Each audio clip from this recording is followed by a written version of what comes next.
Ես չգիտեմ դուք երբ կհասկանաք, որ այստեղ եք հասել ուղղակի։ Իշխանությունից կուշտ լինելու հիմնական պատճառներից մեկն էլ նոր սահմանադրություն ունենալու սևեռուն միտքն է, ասում են ընդդիմադիրները։ Նոր սահմանադրություն ունենալ Հայաստանում բացառապես Ալիևյան պահանջ է եւ դա Ալիևի սահմանադրությունն է։ Ալիևը պահանջում է Հայաստանի սահմանադրությունից հանել անկախության հռչակագրին հղումը։ Հռչակագրում դրույթ կա Արցախի եւ Հայաստանի վերամիավորման մասին։ Ադրբեջանի նախագահն ուզում է հայկական Արցախի էջը փակել ու դա ամրագրել նաեւ Հայաստանի սահմանադրությամբ։ Եթե նոր սահմանադրության մեջ անկախության հռչակագրին հղում չլինի, դա կկազմաքանդի երրորդ հանրապետությունը, պնդում է Քրիստինե Վարդանյանը։ Հիմա ես ուզում եմ, որ դուք պատկերացնեք այս ամեն ինչը, սիրելի քաղաքացիներ։ Ձեզ ուղղակի հանրաքվե չեն առաջարկում։ Ձեզ ինչ որ փոփոխություն կամ չեն ձեզ առաջարկում են ձեր ձեռքով կազմաքանդել Հայաստանի Հանրապետությունը, որի համար երևի Հայաստանում ամեն ընտանիք արյուն է թափել, ու այդ ամենը մենակ նրա համար, որ Ալիևի հակով սահմանադրություն կարվի։ Ընդդիմադիր падգամավորը սուտ է որակում իշխանության հայտարարությունները, թե նոր սահմանադրության հարցը միշտ է եղել ՔՊ-ի օրակարգում։ Հիմա նայեք, խնդրում եմ այս նկարը։ Իլհամ Ալիև 2021 թվական Հայաստանը պետք է մշակի եւ ընդունի նոր սահմանադրություն։ Նիկոլ Փաշինյան 2024 թվական Հայաստանի Հանրապետությունը կարիք ունի նոր սահմանադրության, ոչ թե սահմանադրական փոփոխությունների, այլ նոր սահմանադրության։ Սահմանադրության փոփոխության մասին Փաշինյանը խոսել է դեռ 2020-ի փետրվարին շտապում է հակադարձել ԱԺ նախագահը, խոստանալով այդ մասին հրապարակման հղում ուղարկել Քրիստինե Վարդանյանին։ Հարգելի գործընկերներ, հենց հիմա ես Տիկին Վարդանի համարը չունեմ, բայց ուղարկում եմ Գեղամ Մանուկյանի համարը ունեմ։ Իրան ինքը ցույց կտա։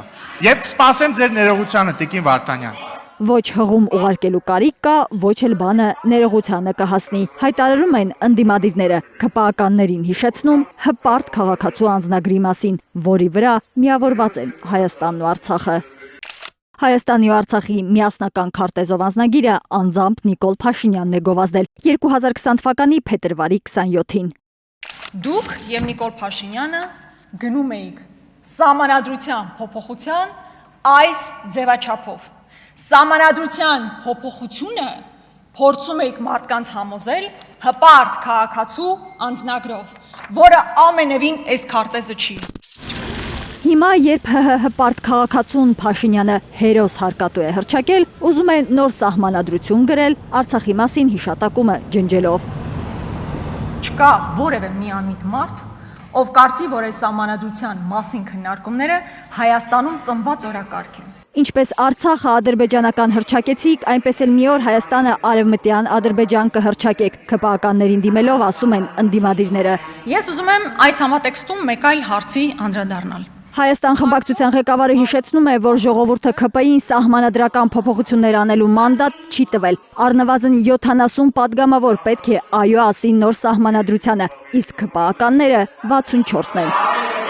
Ու թող հույս չունենան, որ ընդդիմադիրներն իրենց աջակցելու են։ Աննա Գրիգորյանի համոզմամբ սահմանադրության փոփոխությունը Հայաստանն այսպես կոչված արևմտյան Ադրբեջան դարձնելու առաջին փուլն է։ Եվ եթե կուզեք, ընտրության այս համամասնությունը իր բոլոր խնդրահարույց կետերով հանդերձ փրկողակ է ձեզ։ Փրկողակ է Նիկոլ Փաշինյանին հերթական ստորացուցիչ զիջմանը չգնալու համար։ Կասկած չունեն ընդդիմադիրները։ Ալիևը պահանջի հետևից է ներկայացնելու, եթե չկանգնեցվի ադրբեջանական պահանջատիրության անիվի կործանարար ընթացքը։ Արփիս Քեսյան, Աշոտ Մանոյան, Անի Խանդիլյան, Հայլուր։